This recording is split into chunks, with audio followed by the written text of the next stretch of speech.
अस्सलाम वालेकुम। SCO summit Islamabad में होने जा रहा है और बहुत बड़ी ये पाकिस्तान के एतबार से एक पेशरफ्त है कि दुनिया सारी के बड़े बड़े लीडर्स पाकिस्तान में जमा होंगे और ख़ित्ते की सिक्योरिटी के हवाले से, इकनॉमिक डेवलपमेंट के हवाले से बातचीत हो रही होगी। Chinese prime minister, Russian prime minister, इसके अलावा दीगर ममालिक से सीनियर लेवल के ऊपर वफूद जो हैं वो इस्लामाबाद में मौजूद होंगे। और एक इसके साथ जुड़ी हुई जो एक मेजर डेवलपमेंट ये होगी कि इंडिया से उनके फॉरेन मिनिस्टर भी इस्लामाबाद में मौजूद होंगे। तो आज के इस प्रोग्राम में हम एससीओ समिट के हवाले से भी और पाकिस्तान में जारी जो मुख्तलिफ पोलिटिकल डेवलपमेंट्स हैं, ख़ास तौर पर आइनी पैकेज के हवाले से, उस पर भी बात करेंगे।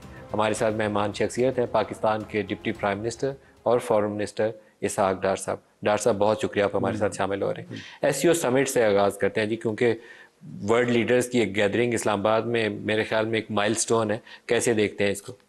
बिस्मिल्लाहिर्रहमानिर्रहीम। नामुद्दुन सल्ली अला रसूलिल करीम। मलिक साहब, ये मैं समझता हूँ कि एक बहुत खुशाइन बात है कि चंद ही महीने पहले मैं कहूँगा या करें कि 1-2 साल से ये बात हो रही थी कि जी पाकिस्तान सफारती तौर पर आइसोलेशन का शिकार हुआ, तन्हाई का शिकार हुआ है। तो आप देख रहे हैं कि जो एक्टिविटीज़ हो रही हैं, अल्हम्दुलिल्लाह अभी परसों सऊदीज़ आए हुए थे, उससे पहले मलेशियन प्राइम मिनिस्टर आए हुए थे। तो 1997 के बाद यानी एक कंट्री सिंगल बायलैटरल जिसे कहते हैं वो तो होते रहे हैं, लेकिन मल्टीलैटरल किसी ऑर्गेनाइजेशन का पाकिस्तान में हेड्स ऑफ गवर्नमेंट का इजलास वो 1997 के बाद हो रहा है, 27 साल के बाद। It's not a good indication कि 27 साल क्यों नहीं हुआ, लेकिन मैं समझता हूँ कि इट्स नेवर टू लेट। हमें अपनी जो है डिप्लोमेटिक एफर्ट्स हमने पूरी तरह एक्टिवेट किया हुआ है। आपको पता है कि इन जो हमारे 8 महीने की अभी गवर्नेंस में हम आए हुए हैं गवर्नमेंट में, तो पहले शुरू में इतना क्लैरिटी नहीं थी। हम मेंबर जो जिसके लिए हम कंटेस्ट कर रहे थे यूएन सिक्योरिटी काउंसिल की नॉन परमानेंट मेंबरशिप 2 साल के लिए, तो अल्हम्दुलिल्लाह at the end of the day 6 जून को हमें 182 वोट मिले, विच इज़ रिकॉर्ड, 5 वर्सेस 5।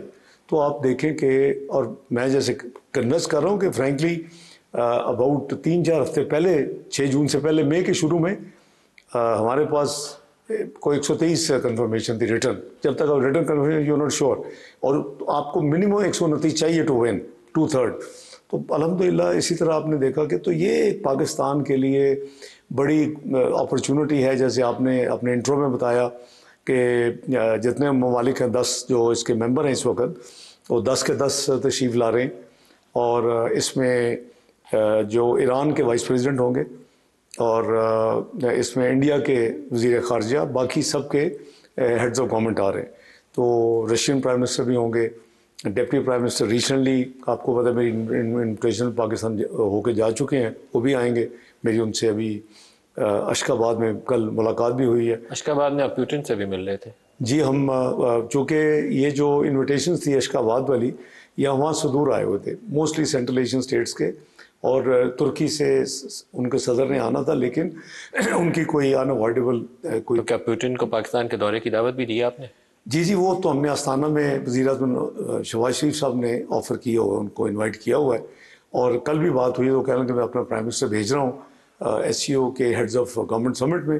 तो इसमें अल्हम्दुलिल्लाह पाकिस्तान के लिए मैं समझता हूँ बहुत अच्छी, हमें इसके ऊपर बिल्ड करना चाहिए। वी शुड कंसोलिडेट हमारे जो अब तक डिप्लोमेटिक गेन्स हैं उसके ऊपर हमें बिल्ड करना चाहिए, हमें अपने आप को एंगेज रखना चाहिए, अब रीएक्टिवेट करना चाहिए। तो ये पॉजिटिव चीज़ है, अच्छी खबर है पाकिस्तान के हवाले से। डॉक्टर साहब, आमतौर पर चीन तो हमारा एक वो टाइम टेस्टेड फ्रेंड है, वो चाइनीज़ प्राइम मिनिस्टर आएंगे तो हमें बहुत अच्छा लगेगा, लेकिन रूस के साथ क्या कोई गर्मजोशी मौजूद है? ताल्लुकात में बेहतरी, ट्रेड है, बायलैटरल इकोनॉमिक रिलेशंस है, उसमें गुंजाइश है? देखिए, एक तो चाइना के भी वज़ीर-ए-आज़म 11 साल के बाद आ रहे हैं, ठीक है जी, 2013 में आए थे, 11 साल के बाद आ रहे। रशिया में जैसे मैंने अर्ज़ किया कि मेरी इन्विटेशन पे डिप्टी प्राइम मिनिस्टर जो मेरे काउंटर पार्ट हैं वो पाकिस्तान चक्कर लगा चुके हैं, और वो उसी वक्त उन्होंने इंडिकेट किया था कि हम आपकी दावत को कबूल करेंगे।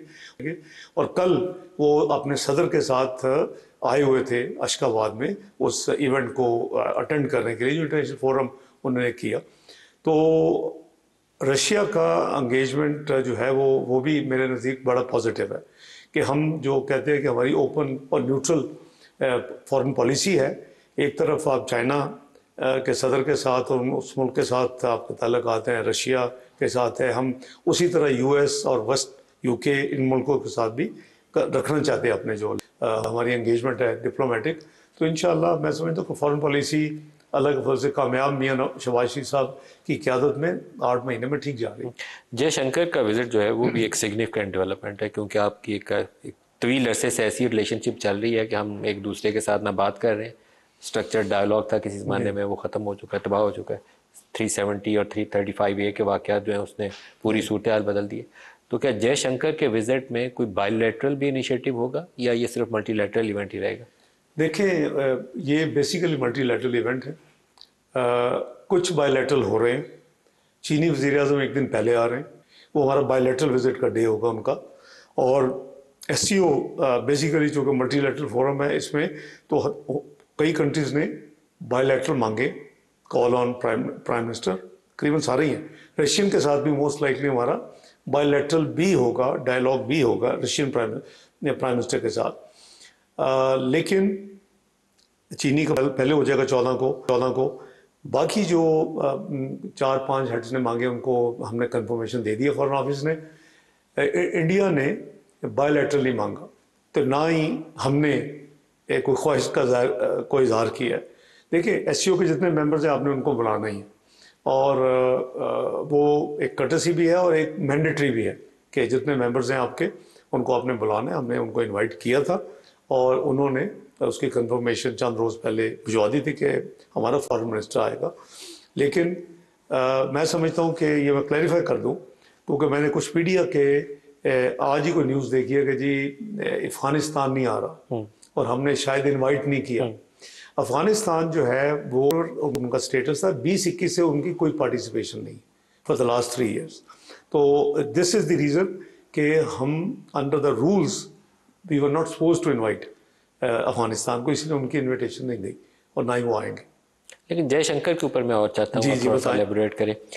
हम आपस में ट्रेड नहीं करते जी, बॉर्डर हमारा एक बहुत बड़ा बॉर्डर है उनके साथ, कश्मीर वाला इशू पेंडिंग है, हमें उसके ऊपर भी बात करनी है। तो कोई ऐसा तरीकाकार नहीं है कि इंगेज करें, इंगेज करके रास्ता ढूंढने के आगे कैसे बढ़ना?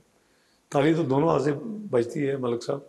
मेरा ख्याल है कि इनिशिएटिव तो कोई भी ले सकता है, आप भी ले सकते हैं। जब आपको याद होगा मार्च की बात है कि गवर्नमेंट को भी आए हुए चंद हफ्ते हुए थे, बिजनेस कम्युनिटी की कुछ आवाज़ थी कि जी हम इंडियन गुड्स आती हैं, लेकिन आती हैं via Dubai, via Singapore, even via some other countries, तो हमें फ्रेट एक्स्ट्रा पड़ता है। तो मुझे ये सवाल किया था जब मैं फर्स्ट न्यूक्लियर समिट ब्रसल में अटेंड करने गया पाकिस्तान के बिहाफ पे, तो वापसी में मुझे ब्रिटेन में ये सवाल हुआ कि वहाँ मेरी बायलैटरल मीटिंग्स थी जो उनके फॉरेन ऑफिस के साथ और दूसरे लोगों के साथ। तो उसमें मैंने यही कहा था कि हम इसको कंसिडर करेंगे, लेकिन बिजनेस कम्युनिटी की ख्वाहिशात के मुताबिक। बट इंडिया ने कोई, वो उस वक्त इलेक्शन मोड में थे और उधर से कोई पॉजिटिव सिग्नल नहीं है। देखें, डिप्लोमेसी इज़ एन आर्ट कि आप जब अगर पब्लिक मैसेज भी देते हो, दूसरी तरफ पब्लिक मैसेज आता है, तो जब तक ऑब्वियसली ये 2 वे है, जब भी वो चाहेंगे हम बिल्कुल बायलैटरल करेंगे और बातचीत करेंगे, लेकिन वो कॉम्प्रिहेंसिव डायलॉग होगा, वो सिर्फ ट्रेड नहीं होगा, वो इकोनॉमिक नहीं होगी। तो चूँकि वो आ रहे हैं, तो मेरा ख्याल है कि ये बेहतर होगा कि मैं प्रीएम्प्ट करके कुछ ज़्यादा बातें ना करूं, क्योंकि कई दफ़ा आपको पता है कि जो गोवा का एक पिछला जो हुआ था, हमारे वज़ीर ख़ारिजा बिलावल साहब गए थे, तो हमारा इस्लाम भी हमें यही ट्रेन करता है। हमारी अपनी जो PMLN की जो एक ट्रेनिंग है वो भी यही है कि अखलाकियात को फॉलो करना है, गेस्ट की इज़्ज़त करनी है। तो हम वो अपने जो फ़राइज़ अंजाम देंगे, अगर वो ऐसा को होगा तो पब्लिक को पता चल जाएगा। पूरा प्रोटोकॉल मिलना चाहिए, उसमें कोई हार्म नहीं है। लेकिन बाज़ इश्यूज ऐसे हैं जिसमें मुझे लगता है कि हम शायद बाकी जो डेवलप वर्ल्ड है उससे हम कोई नए तरीके से इंडिया और पाकिस्तान चलने की कोशिश करते हैं। हम आपस में क्रिकेट नहीं खेलते। उनकी अभी चैम्पियंस ट्रॉफी अभी तक ये कंफर्मेशन नहीं है कि टीम आनी है कि नहीं आनी। साथ पंजाब के उस तरफ हम जाएं तो बहुत सारी सब्जियां, अनाज वो पाकिस्तान आ सकता है, पाकिस्तान में ज़रूरत होती है, खपत हो जाएगी आसानी से। ये इश्यूज ऐसे हैं जिसमें हमें लोगों की फलाह की खातर और बेहतरी की खातर इंगेज करना चाहिए। बुराई नहीं है इसमें, लेकिन आई डोंट नो कि हमारी दोनों ममालिक की सफारतकारी जो है ना वो एक एक्सट्रीम व्यू लेती है। उनके भी इंटीरियर मिनिस्टर अक्सर ऐसे बयान दे देते हैं जिसमें वो तीली लगाने वाला काम ज़्यादा होता है, तल्लुकात बेहतरी वाली गुंजाइश कम होती है। ये चूँकि हम होस्ट भी हैं, हमारे ऊपर एक एक्स्ट्रा जिम्मेदारी है कि हम जो उसके मेंबर ममालिक हैं जो हमारी दावत पे पाकिस्तान तशरीफ़ ला रहे हैं, इंक्लूडिंग इंडिया, कि हम अपने आप को किसी पे इम्पोज ना करें। और जैसे मैंने कहा कि जिन ममालिक ने, और तकरीबन सारी हैं, almost more than 5-6, including China and Russia, जिन्होंने बायोलैटरल मांगे हैं, उनको हमने अपने प्रोग्राम में उनके विजिट में एडजस्ट किया। और चाइनीज़ तो एक स्टेप आगे गए हैं कि वो कहते हैं जी हम एक दिन पहले आएंगे और हम अपना बायोलैटरल जो आपके एक्सक्लूसिव करेंगे उस दिन, तो हमारा 14 को चाइनीज़ बायोलैटरल होगा। चाइनीज प्राइम मिनिस्टर से पहले बाज़ लोगों की तवक्कुआत थी, बल्कि शायद डे बिफोर यस्टरडे अवैस लगारी साहब ने उस पर इशारा भी किया कि जो हम डेट रीप्रोफाइलिंग की CPEC की प्रोजेक्ट्स की बात कर रहे थे, तो कुछ तवक्को थी कि शायद चाइनीज़ प्रीमियर के विजिट के दौरान कुछ की अनाउंसमेंट हो जाए। तो क्या ऐसी तवक्कुआत हैं कि बायोलैटरल भी क्योंकि इंगेजमेंट होनी है कि कुछ डेवलपमेंट हो जाए? देखिए, चाइनीज़ कुछ उनके MOUs तो साइन होंगे, CPEC के हवाले से होंगे, कुछ और जो हमारे स्टैंडर्ड सब्जेक्ट्स होते हैं, सिक्योरिटी, दूसरी चीज़ें। लेकिन ये उनका प्योर जो सब्जेक्ट है, ये उनके फाइनेंशियल अदारों पे है। और जितनी पाकिस्तान में जो इन्वेस्टमेंट की है, जिसकी हम रीप्रोफाइलिंग की बात कर रहे हैं, वो बेसिकली एग्जिम बैंक की लीड है और बाकी उनके कमर्शियल बैंक्स हैं। तो उसमें जब वज़ीर आज़म की ऑफिशियल विजिट हुई थी, आपको पता है कि चंद महीने पहले, तो उसमें हमने अपने उस लेवल पे, प्राइम मिनिस्टर के लेवल पे, जो कि जिनकी मीटिंग ना सिर्फ वज़ीर आज़म चाइना से हुई बल्कि सदर चाइना से भी हुई, और एक रिस्ट्रिक्टेड मीटिंग भी थी जिसमें मैं उनके साथ था और उनके भी कॉलीग जो उन्होंने सिलेक्ट किए। तो ये बातें सारी हुई हैं। वो पब्लिकली इसकी अनाउंसमेंट शायद ना हो, लेकिन पॉजिटिव रिस्पांस है, काम हो रहा है। जैसे आपने अवैस लगारी साहब को कहा, मैं इंडिपेंडेंट न्यूट्रल के तौर पे ये बड़ी कन्वीनियंटली कह सकता हूँ कि चूँकि वो सिर्फ पाकिस्तान को हैंड होल्डिंग जैसे हमारी उन्होंने की है, उन्होंने बहुत सारे और ममालिक की भी की हुई। आपको श्रीलंका का पता है, आपको अफ्रीकन कंट्रीज़ का पता है। तो जब ये ऐसी एक मुल्क करे और उसकी बहुत ज़्यादा तशहीर हो, तो फिर दूसरे ममालिक भी आ जाते हैं। अब मैं उनके पॉइंट ऑफ व्यू से आपको एक जस्टिफिकेशन दे रहा हूँ।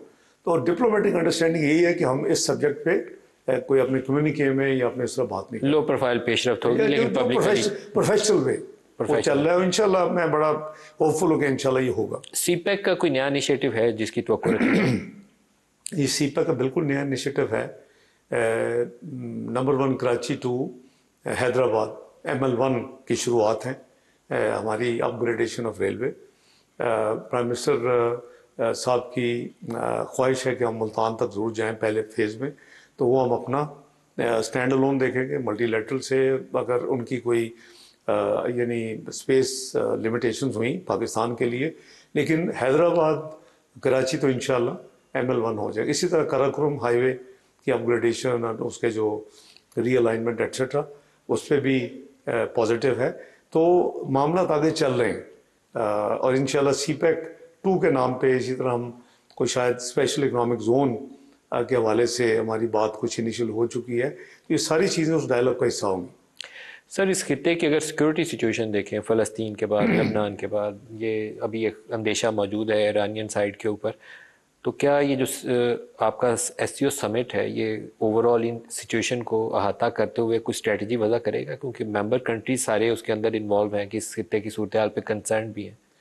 देखिए, जो कम्युनिके होगा जॉइंट, सारी SCO के जो पैटर्न है वो सेक्रेटरी जनरल, जो आफ्टर ख़त्म हो जाएगा जब सारा डिस्कशन डिबेट इवेंट, तो फिर एक कम्युनिके इशू होता है जो होस्ट कंट्री की तरफ से मैं और सेक्रेटरी OIC की तरफ से सेक्रेटरी जनरल, तो हम विल टॉक टू प्रेस की जो बातें हुई थी इंशाल्लाह आपसे शेयर करेंगे जो भी रिजॉल्व होगा। SCO के साइडलाइन पे आप नहीं, SCO का ही होगा मुकम्मल होने के बाद। SCO ये स्टैंडर्ड प्रैक्टिस है कि होस्ट कंट्री और जो OIC का सेक्रेटरी जनरल है उसके अंदर आप वजात करेंगे उसके वो फिर प्रेस से शेयर करते हैं कि जी क्या हमारा कम्युनिके है। उस पर आपको पता है कि बहुत ज़्यादा नेगोशिएशंस भी होती हैं, डिप्लोमेटिक अल्फाज के चुनाव पे भी, बैकग्राउंड में साइड लाइन्स पे वो काम रहा ऑलरेडी जारी है। तो उस पर आप कई लोगों की अपनी आर्टिकुलेशन होती है, कई दूसरे ममालिक को एक्सेप्टेबल नहीं होती। तो ये सारा काम जो है वो उस दिन कल्मिनेट होगा 16 तारीख को, और इंशाल्लाह आपसे भी बात होगी प्रेस के साथ उस दिन। अच्छा डर साहब, लेकिन क्यों नहीं इस्लामिक कंट्रीज इसके ऊपर इनिशिएटिव लेते हैं कि गजा के अंदर 40,000 मुसलमान शहीद हो चुके हैं, जिसमें बड़ी तादाद औरतों और बच्चों की है। लेबनान की सूरत हाल इस वक्त वल्नरेबल है, सीरिया में अटैक हो रहे हैं, यमन की सूरत हाल वल्नरेबल है, ईरान का खतरा सर के ऊपर मौजूद है। तो क्यों नहीं एक इस्लामिक इनिशिएटिव जो है, इस्लामिक कंट्रीज आगे बढ़ते हैं और इसके ऊपर बात करते हैं? मैं अभी आपको शेयर करता हूँ जी। एक तो यह है कि पहले पाकिस्तान की बात कर लेते हैं, फिर इस्लामिक कंट्रीज की बात कर लेते हैं। जहाँ तक इस गवर्नमेंट का ताल्लुक है, मेरा ख्याल है जितना फोर्सफुल पाकिस्तान में ओआईसी के फोरम पे, यूनाइटेड नेशन के फोरम पे, D8 के फोरम पे, अम्मान में जो special king of Jordan, president of Egypt, UN secretary general ने इसी सब्जेक्ट पे किया, और फिर एक emergency council of foreign minister का इजलास जद्दा में हुआ। यूएन में प्राइम मिनिस्टर ने जितनी फोर्सफुल बात की आपको पता है, आवाम ने उसको अप्रिशिएट किया है। बाकी जितने फोरम मैंने गिनवाए हैं, OIC Gambia, followed by D8 Istanbul, और फिर अम्मान, तीनों के initiative, king of Jordan, president Egypt, UN secretary general उधर भी, फिर जद्दा में भी। हमारा बड़ा क्लियर स्टैंड है कि ये जेनोसाइड है, इसको फौरी तौर पे बंद होना चाहिए। और इसके साथ साथ हम ये भी कहते हैं कि जो वन स्टेट जो पैलेस्टीन को होना चाहिए establish with al Quds its capital, ये हमारी बड़ी क्लियर गवर्नमेंट पॉलिसी है इस गवर्नमेंट की, फॉर श्योर आपने देखा होगा, और हम उसी को ही रिट्रेट करते हैं तमाम ग्लोबल फोरम्स पे। और इसके साथ हम प्रैक्टिकल भी कर रहे हैं। 10 कंसाइनमेंट पाकिस्तान से जा चुकी हैं, उसमें अल खिदमत भी अपना कर रहा है, गवर्नमेंट भी अपनी कंट्रीब्यूट कर रही है। पहले हम इजिप्ट के लिए भेज रहे थे, इजिप्ट के जो हमारे कॉन्वॉय आगे जो सामान जाता था उसमें मसाइल आ रहे थे, तो फिर हमने, जब मैं मान गया था, तो जॉर्डन के साथ हमने फिर कम्युनिकेट किया, और अब जॉर्डन के ज़रिए रिलेटिवली सेफ़र और ज़्यादा हमें आसानी से हमारी चीज़ें, तो ये तो जारी रहेगा। इसके साथ ही आपने देखा कि पिछली कैबिनेट मीटिंग में एक प्राइम मिनिस्टर ने फ़लस्तीन और लेबनान के लिए एक रिलीफ फंड कायम किया है। आम पब्लिक लोग जो है उसमें अपने डोनेशन वगैरह। सर ये तो रिलीफ एफर्ट है ना, असल तो जो खून रेजी है उसको रोकने के लिए पाकिस्तान, सऊदी अरब, तुर्की, वो मलेशिया, इंडोनेशिया, ईरान, सारों को बढ़ के आगे इनिशिएटिव लेना चाहिए। ये जितने बारिंग ओआईसी जो कि एक heads of government, head of state का समिट था, उसके अलावा जितने मैंने आपको गिनवाए हैं, जो D8 है या अमान है या जद्दा है, ये सारे के सारे ये स्पेसिफिक वन पॉइंट एजेंडा था। और अभी फिर मेरी थोड़ी देर पहले बात हुई है सऊदी अरेबिया से, और ईरानी सदर साहब से बाई दी वे मुलाकात कल हुई, और मैंने उज़्बेकिस्तान, कज़ाकिस्तान, किर्गिस्तान, ईरान, इन सब फॉरेन मिनिस्टर से भी साइड लाइन पर मैंने ये डिस्कस किया। तो ओआईसी एक्स्ट्राऑर्डिनरी समिट अभी जो मेरी बात हुई है वो अरब लीग के साथ कंबाइन होके नवंबर में हो रहा है, रियाद में, मोस्ट लाइकली रियाद में, और यही एजेंडा होगा जो आप फरमा रहे हैं। लेट्स होप कि मुस्लिम कंट्रीज इस पे असर्टिव रोल प्ले करें और लीड रोल में। आमीन आमीन इंशाल्लाह। सर कुछ सियासत में अगर इजाज़त हो तो सियासी मामला भी आपसे कर लें, क्योंकि पाकिस्तान में एक तरफ तो ये समिट हो रही है, बहुत खुशाइंद है, लेकिन जो पॉलिटिक्स है उसमें हमारे यहाँ वो जो भूचाल सा रहता है ना, पहले आप देखें ना, हमने ऑल पाकिस्तान पार्टी कॉन्फ्रेंस भी की है ये गजा के लिए, और एक जमात ने उसका बाइकआउट भी किया। जरा आप उनको थोड़ा सा सरमन दिया करें ना अपने प्रोग्रामों में। सर हमारा जो सियासी भूचाल है वो खत्म नहीं होता, ये सियासी भूचाल एक पार्टी की जिद की वजह खत्म नहीं हो रहा। देखें, they must admit their mistakes. ये 2014 का है तो उन्होंने मुल्क का बेड़ागर किया, 1 साल चाइनीज प्रीमियर लेट आए, CPEC 1-1.5 साल डिले हुआ, अभी 9 मई का आप ले लें, वो आपके सामने है, अभी ABC ले लें, तो क्या चाहते हैं? अब OIC ले लें, अभी अनाउंस कर दिया कल 15 को हम धरना देंगे। किस चीज़ का धरना? आप चाहते हैं कि ये इवेंट्स ना हो? शर्मनाक बात है मलिक साहब। सर मैं तो वैसे धरनों वाली सियासत से थोड़ा सा वैसे ही बेजार हूँ, लेकिन एक काम आपको भी करना चाहिए कि आपने उसको 20 तक मुलाकातों पे पाबंदी लगाई हो, मिलने दो उसके लॉयर्स को, उसकी फैमिली को।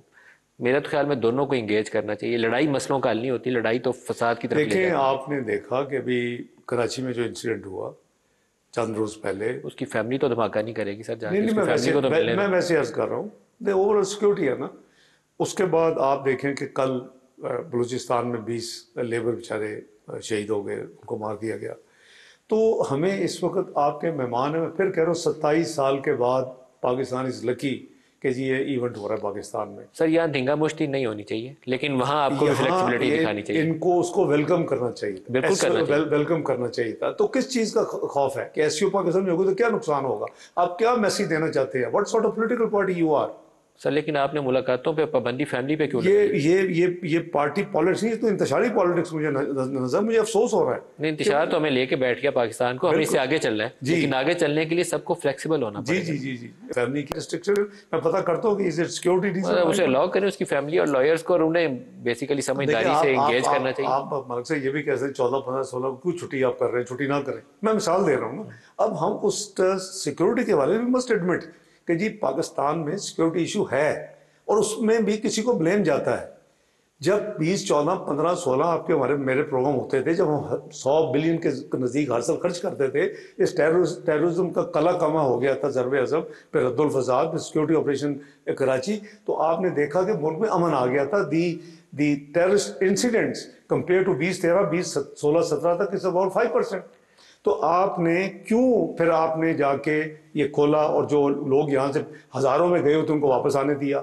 आपने क्यों क्रिमिनल्स को 100 से ज़्यादा को अपना जो हार्ड क्रिमिनल्स थे, जो सवात के इंसिडेंट में इन्वॉल्व थे, जो एपीएस में इन्वॉल्व थे, इस तरह के लोगों को क्यों आपने किया? को पूछेगा उनसे, वो है दे हैव रीऑर्गेनाइज्ड देमसेल्फ। ये ऐसे ये स्पाइक नहीं आई, वो जो आपके 35-40 हज़ार एस्टिमेटेड हैं जो वापस लोग आए हैं उस जेस्चर की वजह से, और जो आपने वो एक किस्म 100 कमांडर आपने उनको दे दिए कि जी अब लीड करें जाके। ये हमारी अपना कसूर है। मैं ब्लेम गेम में आपको नहीं पड़ता, लेकिन अफसोस है कि खुदा के लिए पाकिस्तान का सोचे, क्या मसला होगा कि आपको चंद साल हुकूमत में नहीं आएंगे?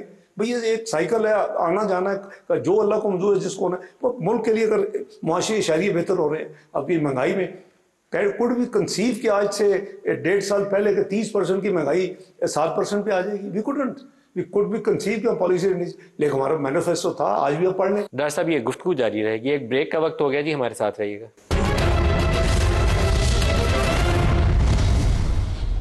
प्रोग्राम में दोबारा खुशामदीद कहते हैं। डॉक्टर साहब, सर जेलों से जो बंदे छोड़े गए थे, हाँ जी, और जो वहां से अफगानिस्तान से दरवाजा खोल के दोबारा स्वात को हमने दोबारा अनसेटल करवाया, इसका उस वक्त की हुकूमत से भी पूछना चाहिए। उसकी फॉलो आउट हमने भुगती है, अमेरिका से बायलैटरल रिलेशन में भी भुगती है, और मुल्क के अंदर भी भुगती है। में सवाल किया गया अपनी कम्युनिटी से, तो मैंने कहा क्वेश्चन कप ऑफ टी, उसको कहते थे एवरीथिंग विल बी फाइन। किधर है वो फाइननेस? आपने मुल्क को दोबारा यानी हंड्रेड्स ऑफ बिलियंस खर्च करने के बाद मुल्क में अमन आया, आपने सुना उनको फिर आग लगा दी और दोबारा वही तमाशा शुरू कर दिया। भाई आप क्या चाहते हैं? 2014 में चुकी है, उसको हमने 15 16 17 में ठीक किया, अब दोबारा वही सारी की सारी, चाहे इकोनॉमी ले लें, आप सिक्योरिटी ले लें, अब हर जगह पे आपको मसाइल है। भाई थिंक ऑफ पाकिस्तान, ये नहीं है कि हम हैं तो पाकिस्तान होगा, हम नहीं है तो पाकिस्तान जाए तौबा नौज बिल्ला भाड़ में। भाई आप कहेंगे पाकिस्तान फर्स्ट, पाकिस्तान सबसे पहले, हम उसके लिए हर कुर्बानी सारे देंगे। ये जिस दिन ये हमारी आ जाएगी ना मलक साहब, ये unity of thought, Pakistan has resilience. आपको भी पता है, मुझे भी पता है कि 2013 में इंटरनेशनल तबसरे क्या होते थे। ये होता था कि जी ये मुल्क 10 से 12 साल नो मैटर कौन सी पॉलिटिकल पार्टी जीत के आएगी, और फिर ये क्वागमायर जो है इकोनॉमिक निकलेगा, और कितना टाइम लगा आपको, और 6 से 7 महीने का डिफॉल्ट प्रेडिक्टेड था, macro economic unstable Pakistan declare था।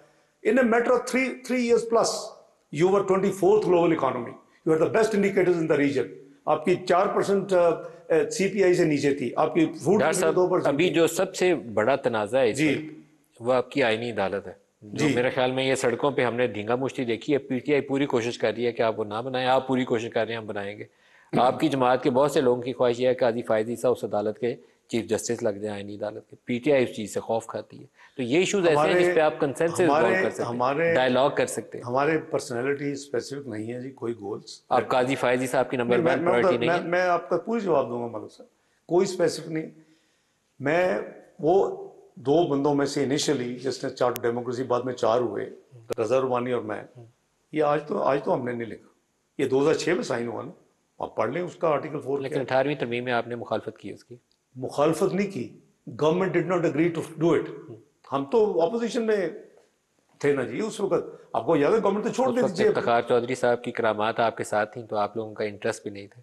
नहीं, ऐसी बात नहीं है, हमारा इंटरेस्ट था और आज भी है, लेकिन जो भी रिगार्डलेस के रीजंस क्या हैं 18 साल के बाद सो इस number one is not new phenomena कि जी ये हालात की वजह से हम आईनी तरमीम की तरफ आईनी अदालत चाहते हैं। ये हम इसलिए चाहते हैं कि हमने एक मुआहदा किया है जिसमें इमरान खान ने भी दस्तखत किया हुआ है। बाई दी मैं उनको याद करवाता हूँ, मैं कह पहले बीबी ने मोहतरमा बेनज़ीर भुट्टो साहबा ने मियाँ नवाज शरीफ साहब ने किए 14 मई 2006 और उसके बाद विद इन फ्यू वीक्स तमाम पॉलिटिकल पार्टीज को इनवाइट किया गया, उन्होंने भी दस्तखत किया है। इमरान खान साहब इज वन ऑफ देम।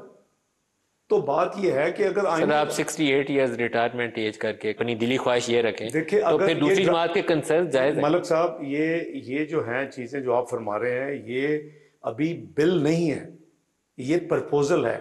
आज भी प्रपोजल आपकी जो आई है उसके अंदर ये शामिल है, मैंने अभी पढ़ा है। आप देखें आपकी जो कमेटी है उसमें हम तफहीम होनी है ना, करें हमसे बात कह दें कि जी अच्छा XYZ को अब ना ले तो हम तरमीम कर आप करवा दें, क्या हम सपोर्ट करेंगे, चलेगा आप करवा दें, मैं इंश्योर करता हूं कि पर्सनैलिटी कोई उनकी इशू जो है वो मैं सेटल करवा देता हूं। Will you take this challenge? मैं तो जाती तौर पर एक सुप्रीम कोर्ट के चीफ जस्टिस के नीचे एक आईनी बेंच के हक में हूँ। मैं उसके पैरेलल एक नई आईनी अदालत क्या शरीयत बेंच का क्या हुआ था? आप उसी आईनी अदालत को क्यों आपने उसका आईनी अदालत का काम उसी सुप्रीम कोर्ट से ले सकते हैं। वन अदालत should have centralised power. Why? मुल्क में दुनिया में मुझे कहीं दिखाएं कि जो हमारा निजाम उस तरह की सारा प्रोसेस है जुडिशियल, वही सेंट्रलाइज्ड पावर आप आईनी अदालत को देने जा रहे हैं। 199 की जुरिस्डिक्शन भी, 184 की ओरिजिनल जुरिस्डिक्शन भी, वो दोनों आप उधर शिफ्ट करें। डिवीजन ऑफ वर्क, ताकि सिविल और क्रिमिनल, मुझे लॉ मिनिस्टर ने बताया कि before he entered into politics किसी का केस कहते एक से ज्यादा है, उन्होंने अपील फाइल की, 11 साल की उस बंदे की सजा थी, वो सजा काट के फ्री हो गया, पिटीशन नहीं लगी। तो क्या हम इंसाफ दे रहे हैं? तो अगर आप डिवीजन ऑफ वर्क कर रहे हैं तो कौन सी बुरी बात है? आईनी अदालतें बहुत दुनिया में है। अब देखिए मोस्टली कौन जाते हैं आईनी अदालत? या तो खुद सुओ मोटो का मामला होता है, या हम आप जाते हैं, ज्यादा पॉलिटिशियंस ये करते हैं। वो भाई इनके लिए लहदा एक फोरम बना दो ना। Why not a bench? Bench is totally will be dominated by the existing setup which needs reform. Reform से किसी को नहीं डरना चाहिए। आप सुप्रीम कोर्ट के एक सब ऑर्डिनेट कोर्ट का मैं समझता हूं कि 18वीं तरमीम का 19वीं तरमीम नहीं होनी चाहिए। नहीं होनी चाहिए थी।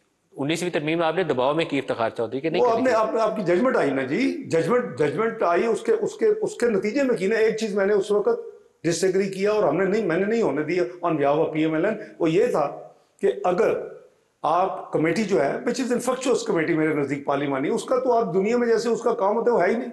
आप अगर कोई ऑब्जेक्शन करके भेजेंगे ये फिट नहीं है, तो उन्होंने कहा जी कि अगर हम दोबारा भेजेंगे तो आपको ये it will deem to be accepted. मैं नथिंग डू, मुझे तो फिर रिजाइन ले लो। हमें मतलब है कि, और हमने ये नैयर बुखारी से उस कमेटी के चेयरपर्सन रहे, मेरा बाकायदा हम डिग करते थे कि टैक्स नंबर है कि नहीं है, रिटर्न्स रेगुलर देते हैं कि नहीं देते, इंटेलिजेंस रिपोर्ट्स लेते थे। वो आहिस्ता आहिस्ता आपने देखा कि कोई भी कहीं कोई एक जजेस की तैनाती का तरीका का ठीक करने की जरूरत है, वो आपको करना चाहिए। 100% सपोर्ट करता हूं। ये दूसरा तरमीम हमारी जो I would call it minimum agenda, अदालती अदालत, जजेस की अपॉइंटमेंट की जो है उसमें रिफॉर्म।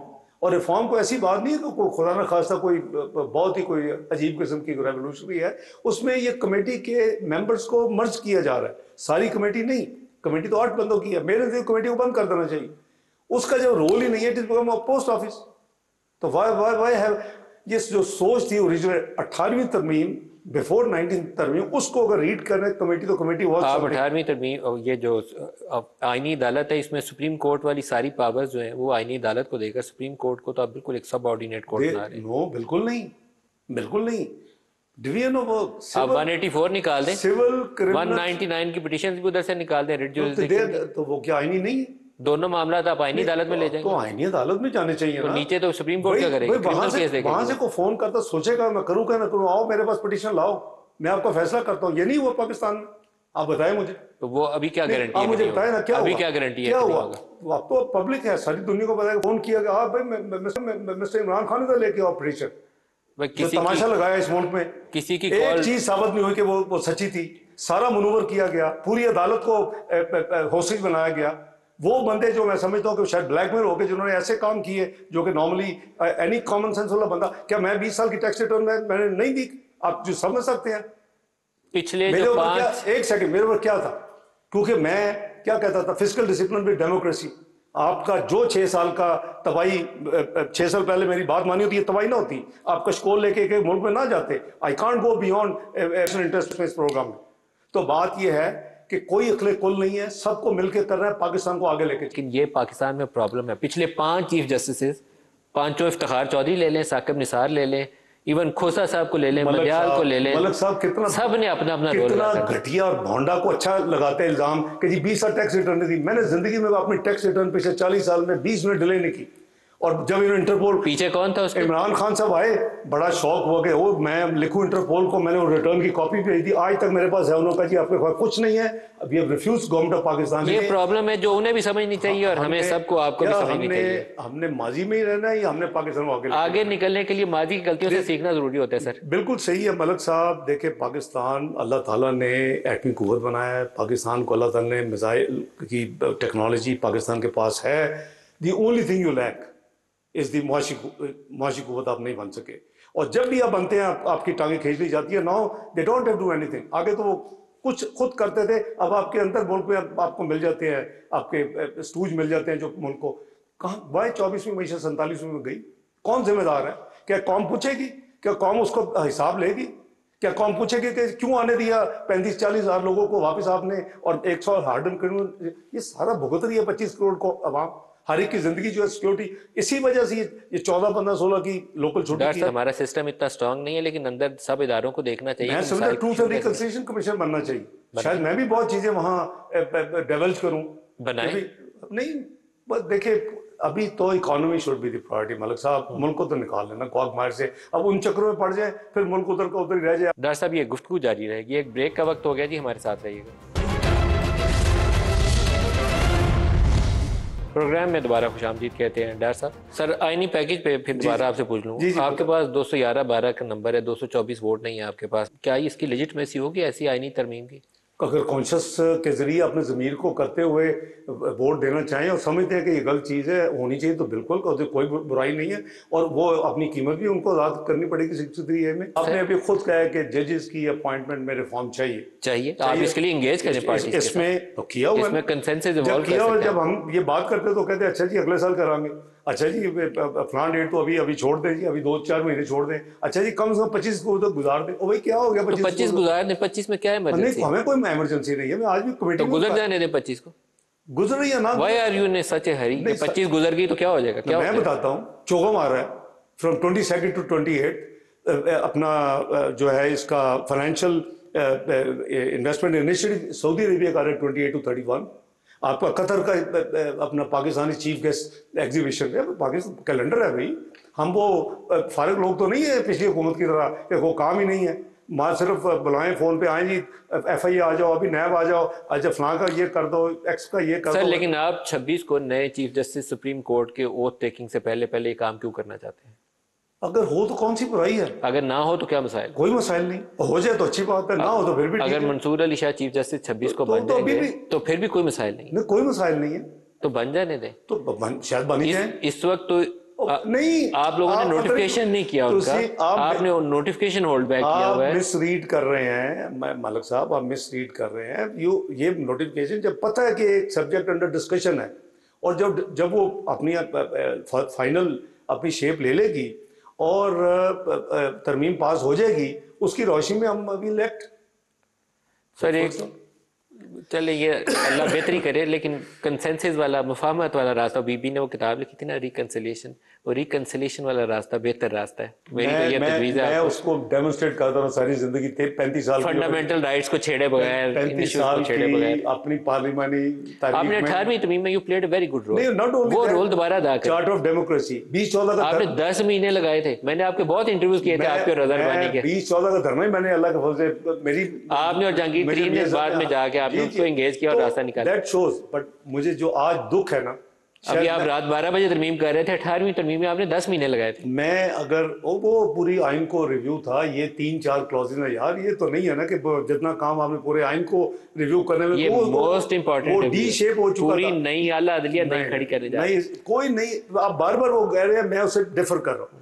आप डिवीजन ऑफ वर्क कर रहे हैं, उस वर्क को जो कि एलीट क्लास का नॉर्मली है और जो कि उनको फैसिलिटेट करने के लिए फ़ोन करके बुलाया जाता है कि इधर लाइन पटिशन हम आपका फैसला करेंगे, उसको अवॉइड कर रहे हैं। सर एक आपसे बिल्कुल चलते चलते टाइम एंड पे आ गया।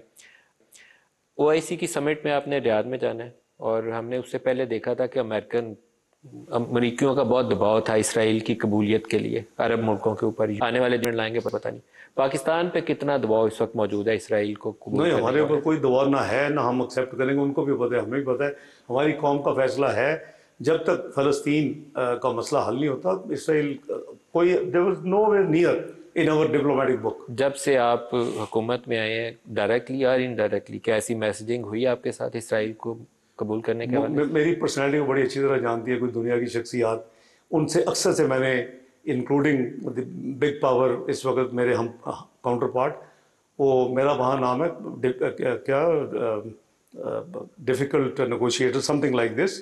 तो मेरे साथ कोई ऐसी कभी ना हुई है ना इंशाल्लाह होगी। मुझे कोई प्रपोजल देने वाला नहीं है।